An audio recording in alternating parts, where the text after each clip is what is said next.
Kritik Capres nomor urut 1 Anies Baswedan terhadap proyek IKN Nusantara menuai pro dan kontra. Diketahui, IKN merupakan salah satu proyek andalan pemerintahan Jokowi. Ekonom yang juga Direktur Indonesia Development and Islamic Studies, Ilyas Yusuf Wibisono merespon mengenai ketimpangan yang terjadi jika pembangunan ibu kota Nusantara dilanjutkan. Kritik mengenai ketimpangan yang ditimbulkan oleh pembangunan IKN itu diungkap oleh calon presiden nomor urut 1 Anies Baswedan. Yusuf sebenarnya belum mendalami kritik yang disampaikan Anies Baswedan mengenai IKN itu.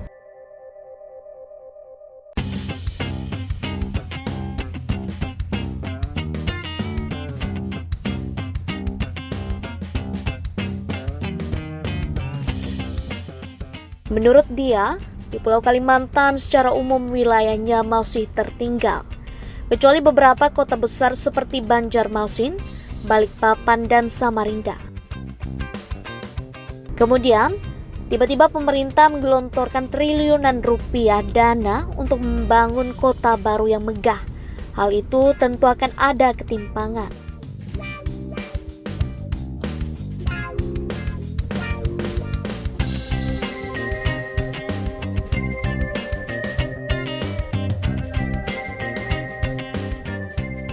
Yusuf juga mengatakan bahwa beberapa lembaga swadaya masyarakat (LSM) pun sudah menunjukkan bagaimana penduduk asli tergerus karena proyek IKN.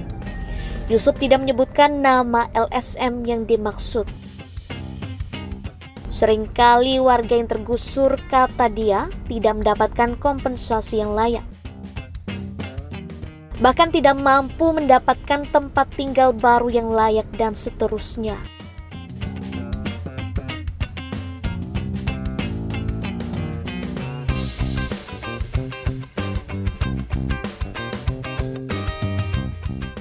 Tapi terlepas dari posisi masing-masing capres hari ini ya, baik Pak Anies, Pak Prabowo maupun Pak Ganjar, menurut saya nanti kalau mereka salah satu dari mereka terpilih menjadi presiden, saya yakin mereka akan berpikir ulang, akan mengevaluasi ulang pembangunan IKN.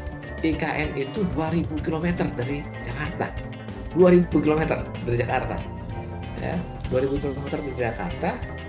Kalau kita mau ke sana itu jadi berpindah ke IKN itu secara permanen ya, itu kan pengorbanan besar ya.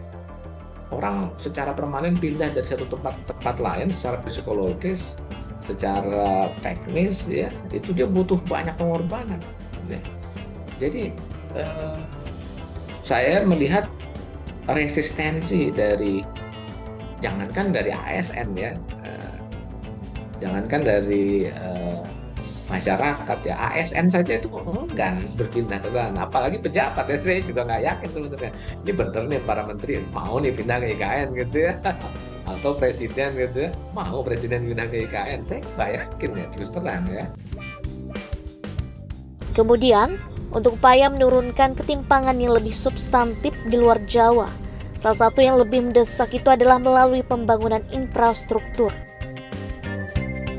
Sayangnya, dia berujar, selama 2 periode Presiden Joko Widodo alias Jokowi tidak berjalan dengan cukup baik. Yusuf mengakui memang ada pembangunan infrastruktur di era Presiden Jokowi melalui proyek strategis nasional PSN. Tapi yang digulirkan di luar Jawa justru kecenderungannya menimbulkan ketimpangan yang lebih tinggi.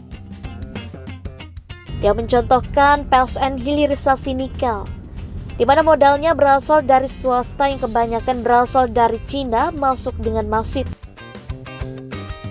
Lalu, mengeksploitasi sumber daya lokal yang kemudian hasilnya diekspor ke luar negeri.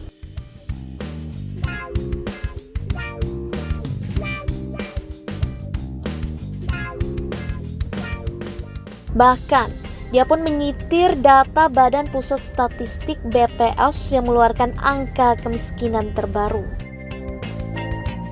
Di mana daerah yang kaya akan nikel justru kemiskinannya meningkat setelah muncul proyek hilirisasi.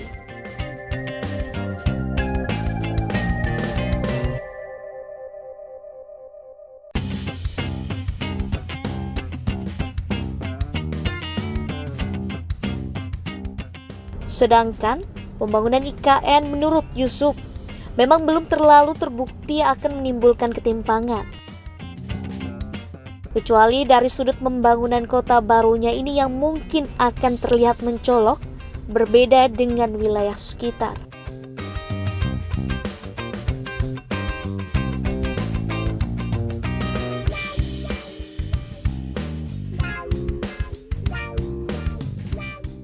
Tidak mudah begitu ya untuk membangun sebuah kota dari nol ya, dari sebuah daerah kosong kita bangun kota baru ya, itu nggak mudah.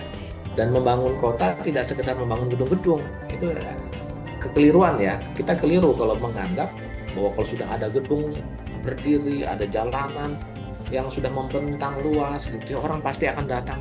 Tidak ya, keliru begitu. Tentu kita berharap nanti beliau akan melakukan kita mengharapkan beliau untuk melakukan kebijakan-kebijakan pemerataan ekonomi yang substantif yang tadi saya sebutkan ya.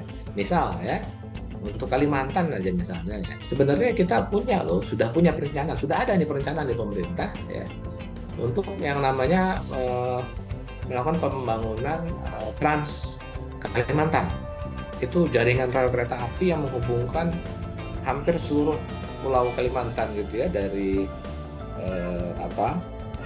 Pontianak begitu ya ke Palangkaraya, Banjarmasin sampai kemudian ke Samarinda, ke Balikpapan begitu. Jadi ini keseluruhan Kalimantan akan terhubung dengan kereta api, dengan jaringan rel kereta api.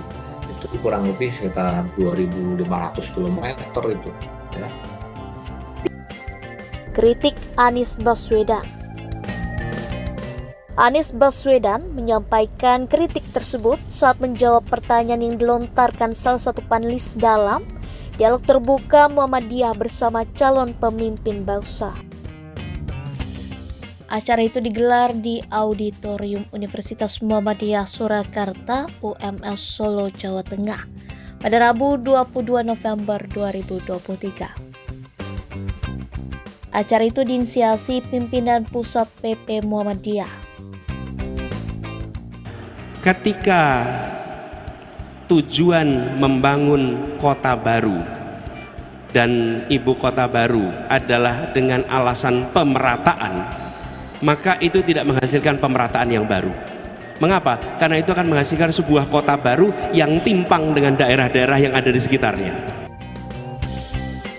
Calon presiden nomor urut 1 itu maju sebagai calon presiden berpasangan dengan Ketua Umum Partai Kebangkitan Bangsa PKB Muhaimin Iskandar. Pasangan ini akan berkompetisi dengan dua pasangan lain yang Ganjar Pranowo dengan Mahfud MD dan Prabowo Subianto dengan Gibran Rakabuming Raka. Gibran merupakan anak sulung Presiden Jokowi. Anies menyatakan jika pemerintah ingin mewujudkan pemerataan, maka semestinya pembangunan dilakukan secara merata di semua daerah di seluruh Indonesia. Sementara, dalam pembangunan IKN adalah membangun satu kota di tengah hutan. Dengan kondisi itu menurutnya ada yang tidak sinkron antara tujuan dengan pelaksanaannya. Kalau mau meratakan Indonesia, maka bangun kota kecil menjadi menengah, kota menengah menjadi besar di seluruh wilayah Indonesia. Bukan hanya membangun satu kota di tengah-tengah hutan. Karena membangun satu kota di tengah hutan itu sesungguhnya menimbulkan ketimpangan yang baru. Anies Baswedan menilai pemerintah Indonesia saat ini masih memiliki pekerjaan rumah PR besar dalam mewujudkan kemakmuran seluruh rakyat. Sehingga kesetaraan pembangunan bagi semua mestinya menjadi prioritas kerja pemerintah. Jadi republik ini didirikan pada ujungnya untuk sebuah tujuan, yaitu kalimat terakhir dalam pembukaan Undang-Undang Dasar 45, keadilan sosial bagi seluruh rakyat Indonesia. Itu kalimat penutup di dalam pembukaan, dan itulah intisari mengapa kita merdeka. Mantan Gubernur DKI Jakarta itu menyebut ketimpangan yang terjadi saat ini masih sangat terlihat. Salah satunya dari sisi indeks pembangunan manusia (IPM) antar daerah yang pertumbuhannya tidak seimbang. Di Jawa dan Sumatera pada tahun 2013 skornya 69, sedangkan di Kalimantan, Bali, Sulawesi, Maluku skornya 69 pada tahun 2022. Coba perhatikan Kalimantan, Bali, Nusa Tenggara, Sulawesi, Maluku, paling kanan bawah. Angka 69 tahun 22. Artinya apa? Ketinggalannya 1 dekade.